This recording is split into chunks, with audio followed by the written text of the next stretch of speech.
In the spring of 1940, the war in Europe appeared to be approaching a conclusion far sooner than anyone had imagined. What had begun as a grinding conflict of trenches, blockades, and cautious advances suddenly transformed into something terrifyingly fast. Armies that had taken years to build were collapsing in weeks. Governments fled their capitals.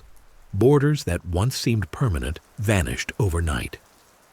At the center of this storm stood Germany, victorious beyond expectation and racing forward with a confidence that bordered on invincibility. But victory had come so quickly that it masked a dangerous truth. The German war machine was not built for patience. It was built for speed. The campaign against France was conceived as a gamble. German planners knew they could not win a long industrial war against the combined might of Britain and France. Their solution was to break the rules of traditional warfare. Instead of slow advances supported by massive infantry formations, they concentrated armor, aircraft, and communications into a single, violent thrust. The plan relied on shock, confusion, and relentless momentum. Once that momentum slowed, everything became vulnerable. The gamble paid off almost immediately. German armored divisions surged through the Ardennes forest, terrain the Allies believed was unsuitable for tanks. French defenses were thin, communications were slow, and command structures were rigid. By the time Allied leaders understood what was happening, German forces were already behind them.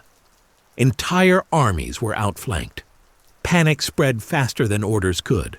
Roads clogged with refugees, retreating soldiers, and abandoned equipment. French units dissolved under pressure, not because they lacked courage, but because they were fighting a war that no longer existed. Within days, German panzers burst out of the forest and raced westward toward the English Channel. Their objective was simple: cut off the Allied armies in northern France and destroy them. As German tanks advanced, they left chaos behind them. Supply lines stretched dangerously thin. Fuel trucks struggled to keep up. Bridges were crossed on faith. Orders were often given faster than they could be properly evaluated. Yet the advance continued. By late May, German armored spearheads reached the coast. The trap had closed. Hundreds of thousands of British and French soldiers were now compressed into a shrinking pocket around the port city of Dunkirk. To the south and east were German ground forces. To the west lay the sea. To the north, nothing but open water and enemy aircraft. It should have been the end. The destruction of this force would have crippled Britain's ability to continue the war. The loss of trained manpower, equipment, and morale could have forced a negotiated peace. The war in the West might have ended before it truly began. Then, unexpectedly, the advance stopped. German armored units received an order that stunned commanders on the ground. They were to halt their movement. No explanation that satisfied those receiving it was given. Tanks that had been advancing almost without pause were suddenly told to wait. Crews dismounted, engines cooled, infantry dug in. Officers questioned the decision, but the order stood. Hold position. For days, the most powerful armored force in Europe sat still.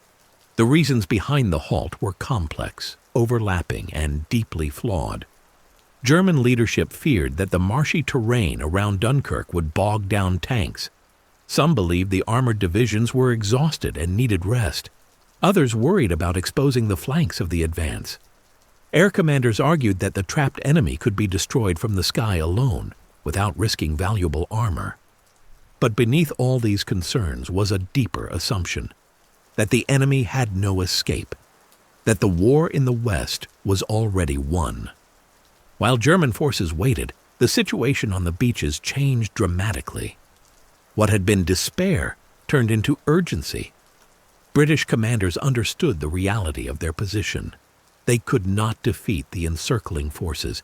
Their only chance was evacuation, a withdrawal under fire on a scale never attempted before. The operation began in near desperation. At first, the numbers rescued were small. Warships crossed the channel under constant air attack. Ports were bombed, docks burned, soldiers lined the beaches with no cover. watching aircraft circle overhead. Men stood shoulder to shoulder in shallow water for hours, waiting their turn to board anything that could float.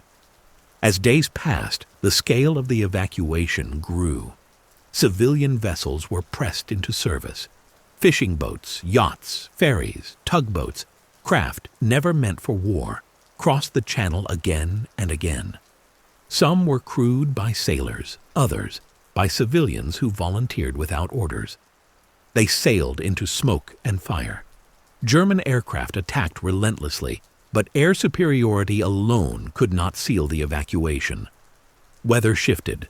Smoke obscured targets. British fighter cover increased. Losses were heavy, but not decisive. Each night, more soldiers were taken off the beaches. Each morning, more returned to waiting lines. German commanders at the front watched in disbelief. They could see the evacuation unfolding. Columns of smoke marked the beaches. Ships were visible offshore. Requests were sent up the chain of command to resume the advance. The answer did not change. Hold. The delay stretched from hours into days. By the time the halt order was finally lifted, the moment had passed. German forces advanced again, cautiously, belatedly. But the beaches were nearly empty. The enemy had escaped. More than 300,000 soldiers were gone. The scale of the evacuation stunned even those who had planned it. An operation that began as an attempt to save a fraction of the trapped force had succeeded far beyond expectations. It was hailed as a miracle, but miracles have causes. This one was born from hesitation. At the time, the consequences were not fully understood. Germany still appeared unstoppable. France collapsed soon after. Paris fell. An armistice was signed. Europe lay under German control. The escape at Dunkirk seemed like a footnote in an overwhelming victory. But it was not. The men who escaped were not broken remnants. They were trained soldiers, many hardened by weeks of combat. They returned to Britain with experience, discipline, and a clear understanding of the enemy they would face again. They became instructors, officers, planners, and leaders. They rebuilt an army. Without them, Britain's defenses would have been dangerously hollow. Coastal fortifications would have lacked manpower. Training cadres would have been absent. Morale would have been shattered. The pause at Dunkirk preserved Britain's ability to fight. And because Britain remained in the war, Germany faced a problem it could not solve easily. There would be no peace settlement, no recognition of continental dominance, no breathing room. The war became a siege. Economic, aerial, and global. German air power attempted to force Britain into submission, but air campaigns alone could not compel surrender. Naval weakness prevented a full blockade. Plans for invasion stalled. Every month the war continued drained resources Germany did not have in excess. Every decision became heavier. With no resolution in the West, German leadership turned its attention eastward. The belief that Britain could be forced out through pressure alone proved false. The war widened instead of ending. What had once been a swift campaign became a grinding, multi-front struggle. And it began with a pause. The irony is difficult to ignore. Germany's early victories were built on rejecting caution. Speed replaced deliberation. Surprise replaced preparation. Momentum replaced security. At Dunkirk, that philosophy was abandoned. Confidence replaced urgency. The decision to stop was not forced by enemy resistance. It was not the result of catastrophic loss. It was a choice made in comfort, under the belief that victory was inevitable. History is rarely changed by chaos alone. It is changed by moments when leaders believe they can afford to wait. For a few days in May 1940, waiting altered the course of the war. The consequences would echo across continents, across years, and across millions of lives. And it all began with a single, calm order. Stop.